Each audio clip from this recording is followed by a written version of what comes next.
नमस्कार दोस्तों, स्वागत है आपका हमारे चैनल पर। आज हम आपको एक दिलचस्प और डरावनी कहानी सुनाने जा रहे हैं जो पूरी तरह से असल घटनाओं पर आधारित है। यह कहानी है वीरप्पन की, दक्षिण भारत का वो कुख्यात डकैत जिसने लाखों की तस्करी, हजारों हाथियों की हत्या और पुलिस के लिए कई सालों तक सिरदर्द पैदा किया। वीरप्पन का आतंक इतना बढ़ चुका था कि उसे पकड़ने के लिए ऑपरेशन कुकून जैसे मिशन को अंजाम दिया गया। तो आइए जानें इस खौफनाक डकैत के बारे में और उस ऑपरेशन के बारे में जिसने पूरी पुलिस फोर्स को झकझोर कर रख दिया। वीडियो शुरू करने से पहले अगर आपने हमारा चैनल सब्सक्राइब नहीं किया है तो अब कर लें। यह कहानी 18 जनवरी 1952 से शुरू होती है, जब कर्नाटक के गोपीनाथ नामक एक छोटे से गांव में एक गरीब परिवार में एक बच्चे का जन्म हुआ।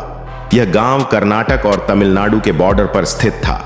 परिवार खेती और पशुपालन से अपनी आजीविका चलाता था और बच्चे का बचपन गांव के आसपास के घने जंगलों में बीता। जंगलों में समय बिताने के कारण बच्चे को प्रकृति और वन्य जीवन की गहरी समझ हो गई।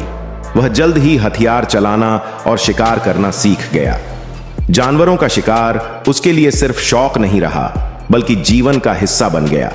समय के साथ उसने अपने इस हुनर का इस्तेमाल लाल चंदन की लकड़ियों की तस्करी शुरू करने के लिए किया। कुछ ही समय में वह गैर कानूनी शिकार में भी लिप्त हो गया। उसने लगभग 2000 हाथियों को मारकर उनके दांतों को ब्लैक मार्केट में बेचा और करोड़ों रुपये कमाए। इसके अलावा उसने जापान और चीन जैसे अंतर्राष्ट्रीय बाजारों में लाल चंदन की लकड़ियों की तस्करी कर अपनी दौलत और प्रभाव को और बढ़ाया। जंगलों का गहरा ज्ञान और उनमें सरवाइव करने की कला ने उसे पुलिस की पकड़ से बचाए रखा। वह जंगल में सिर्फ आवाज सुनकर जानवर की पहचान और उसकी दूरी का अंदाजा लगा सकता था।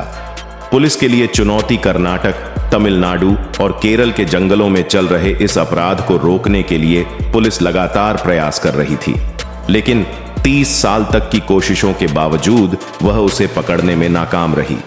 इस डकैत के दो मुख्य एडवांटेज थे। एक, भौगोलिक स्थिति का फायदा। वह तीनों राज्यों के बॉर्डर के जंगलों में ऑपरेट करता था। जब भी पुलिस उसे पकड़ने के करीब आती, वह सीमा पार कर दूसरे राज्य में भाग जाता। राज्यों की सीमाओं और अधिकार क्षेत्र के कारण पुलिस उसके खिलाफ प्रभावी कार्रवाई नहीं कर पाती थी। 2, जनता का समर्थन। स्थानीय लोग उसे रॉबिन हुड मानते थे। उसने बेरोजगार लोगों को अपनी गैंग में शामिल किया और उन्हें लाल चंदन की लकड़ी काटने का काम देकर रोजगार दिया। भूख से मर रहे ग्रामीणों के लिए वह किसी मसीहा से कम नहीं था। इन्फॉर्मेंट्स की भूमिका उसके लिए गांव के लोग इन्फॉर्मेंट्स का काम करते थे। जब भी पुलिस उसे पकड़ने की कोई योजना बनाती, ग्रामीण उसे पहले ही जानकारी दे देते। इस तरह पुलिस हमेशा एक कदम पीछे रह जाती।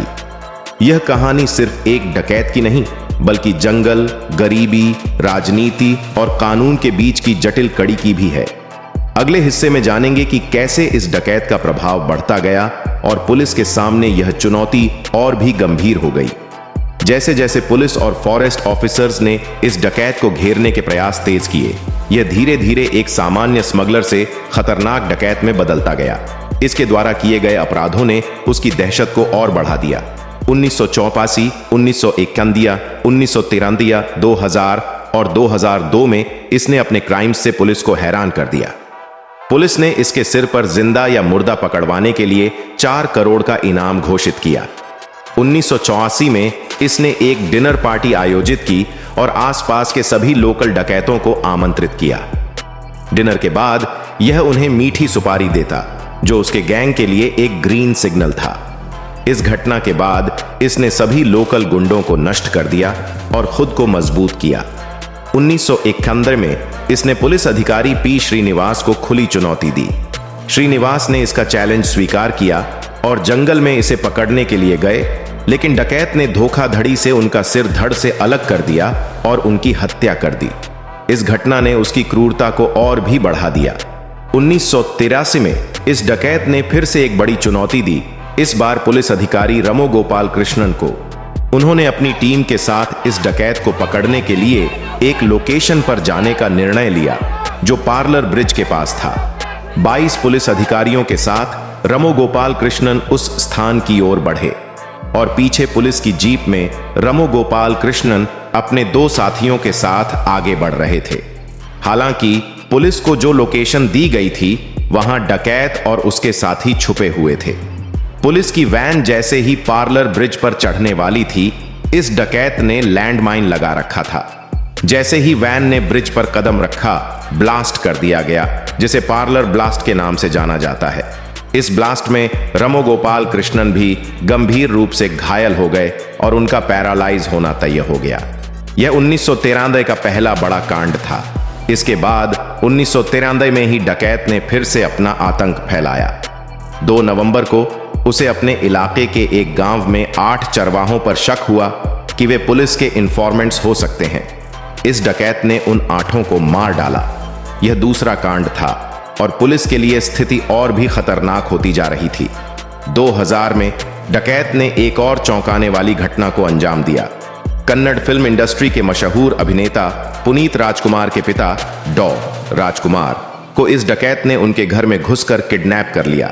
डकैत ने उन्हें जंगल में ले जाकर 108 दिन तक बंधक बनाए रखा। अंत में डकैत ने डॉ राजकुमार को छोड़ने के बदले भारी रकम की मांग की और पैसे मिलने के बाद ही उन्हें छोड़ दिया। इसके बाद 2002 में कर्नाटका के मंत्री एच नागप्पा का किडनैप किया गया। डकैत ने मंत्री को उनके घर से उठाकर जंगल में ले गया और बदले में अपने गैंग के साथियों को जेल से छुड़वाने की मांग की। मंत्री की फैमिली को एक कैसेट प्राप्त हुई जिसमें डकैत ने अपनी पूरी योजना को खुलासा किया और दावा किया कि वह भगवान की कसम खाता है कि वह अपनी मांग पूरी होने तक मंत्री को जीवित नहीं छोड़ेगा। यह कहानी दक्षिण भारत के कुख्यात डकैत वीरप्पन की है, जो अपनी अपराधों की सूची में 120 से अधिक हत्याएं, हजारों हाथियों का वध और लाल चंदन की लकड़ी की बड़ी तस्करी करने के लिए जाना जाता है। वीरप्पन का आतंक दक्षिण भारत के घने जंगलों तक फैला हुआ था और यह एक समय में पुलिस के लिए बड़ा सिरदर्द बन गया था। उसने जिन अपराधों को अंजाम दिया उनमें एक और कुख्यात घटना थी जब उसने कर्नाटक के प्रसिद्ध अभिनेता डॉ राजकुमार को किडनैप किया था और महीनों तक उसे अपनी गिरफ्त में रखा था। वीरप्पन का सबसे बड़ा अपराध था लाल चंदन की लकड़ी की तस्करी, जो भारत में एक बहुत बड़े माफिया कारोबार का हिस्सा बन गई थी। इस लकड़ी की अत्यधिक मांग और इसके दुर्लभ होने के कारण इसकी कीमत लगातार बढ़ रही थी। वीरप्पन और उसके गैंग के सदस्य इसका फायदा उठाकर इसे तस्करी करके बेचते थे, जिससे वे भारी मुनाफा कमाते थे।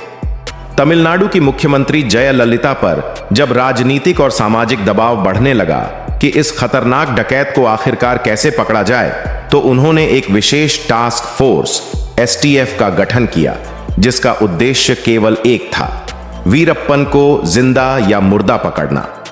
विजय कुमार, जो पहले प्रधानमंत्री राजीव गांधी के स्पेशल प्रोटेक्शन ग्रुप SPG का हिस्सा रह चुके थे, को इस STF का नेतृत्व सौंपा गया। वीरप्पन के बारे में जानकारियां जुटाने के लिए विजय कुमार और उनकी टीम ने एक खतरनाक योजना बनाई। उनका पहला कदम था वीरप्पन की गैंग के एक महत्वपूर्ण सदस्य को साम, दाम, दंड, भेद से अपनी ओर करना। इसने पुलिस को वीरप्पन के बारे में जरूरी जानकारी दी, लेकिन असल में वीरप्पन का एक बड़ा शौक था, वह मीडिया के सामने अपनी कहानी बताने का। यही शौक उसे भारी पड़ा। एक दिन पुलिस स्टेशन में हुई मीटिंग के दौरान एक प्रोजेक्टर पर वीरप्पन का इंटरव्यू चल रहा था। इस दौरान विजय कुमार ने नोटिस किया कि वीरप्पन अपनी आंखों में समस्या के कारण शब्द ठीक से पढ़ नहीं पा रहा था।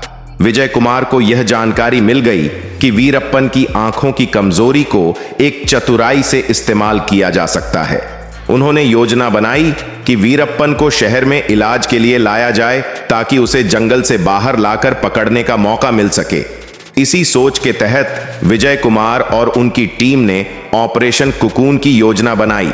STF ने वीरप्पन को यह विश्वास दिलाया कि उसकी आंखों का इलाज शहर में किया जा सकता है। STF ने एक एम्बुलेंस को तैयार किया, जिसमें एक गाड़ी के ड्राइवर और को ड्राइवर भी STF के लोग थे। जैसे ही एम्बुलेंस जंगल से शहर के लिए रवाना हुई, STF ने पूरी तैयारी कर ली थी। एम्बुलेंस जब उस रास्ते से गुजर रही थी जहां पहले से पुलिस की गाड़ियां खड़ी थीं, STF ने पूरी तरह से एम्बुलेंस को घेर लिया और वीरप्पन को सरेंडर करने की चेतावनी दी। जब उसने नहीं माना तो पुलिस ने उस पर गोलियां चलानी शुरू की। 328 गोलियां चलीं और वीरप्पन और उसके 2 साथी मारे गए। इस मुठभेड़ का नाम ऑपरेशन कुकून पड़ा, जो पुलिस के लिए एक बड़ी सफलता थी। अब सवाल यह था कि वीरप्पन के तस्करी का मुख्य कारण क्या था। लाल चंदन की लकड़ी में ऐसा क्या था जो इसे इतना मूल्यवान बनाता था। यह लकड़ी सिर्फ एक वस्तु नहीं बल्कि कई उद्योगों के लिए महत्वपूर्ण थी। इसके उपयोग से म्यूजिकल इंस्ट्रूमेंट्स, महंगे फर्नीचर और धार्मिक अनुष्ठान में सहारा मिलता था। इसके अलावा लाल चंदन की लकड़ी को स्किन केयर उत्पादों और सेक्सुअल डिजायर बढ़ाने में भी इस्तेमाल किया जाता है। इसके चिकित्सीय गुण जैसे कि डायबिटीज, लीवर और खून की बीमारियों के इलाज के लिए भी यह उपयोगी थी। लाल चंदन की लकड़ी का एक टुकड़ा 20 से 30 साल में तैयार होता है और इसकी कीमत लाखों रुपए तक हो सकती है। यह पेड़ दक्षिण भारत के शेषचलम और अन्य जंगलों में पाया जाता है और इसकी तस्करी में वीरप्पन ने जो नेटवर्क बनाया था वह बहुत ही प्रभावशाली था। सिर्फ 1 टन लाल चंदन की लकड़ी की कीमत RS वाट लाख से RS वाट करोड़ तक होती थी और यही कारण था कि वीरप्पन और उसकी गैंग ने इस तस्करी का लाभ उठाया। लाल चंदन की लकड़ी की मांग दुनिया भर में थी, खासकर जापान, चीन और अन्य देशों में, जहां यह म्यूजिकल इंस्ट्रूमेंट्स और अन्य कारीगरी में इस्तेमाल होती थी। वीरप्पन का आतंक केवल हत्या और लूट तक सीमित नहीं था, बल्कि उसने पूरी तरह से एक तस्करी का साम्राज्य स्थापित किया था जो लाखों करोड़ों रुपए का कारोबार करता था। तो दोस्तों, ये थी वीरप्पन की खौफनाक कहानी। अगर आपको वीडियो पसंद आया हो तो लाइक और शेयर जरूर करें, चैनल को सब्सक्राइब करें और अपनी राय कमेंट्स में बताएं। हम फिर मिलेंगे एक नई कहानी के साथ। तब तक के लिए जय हिंद,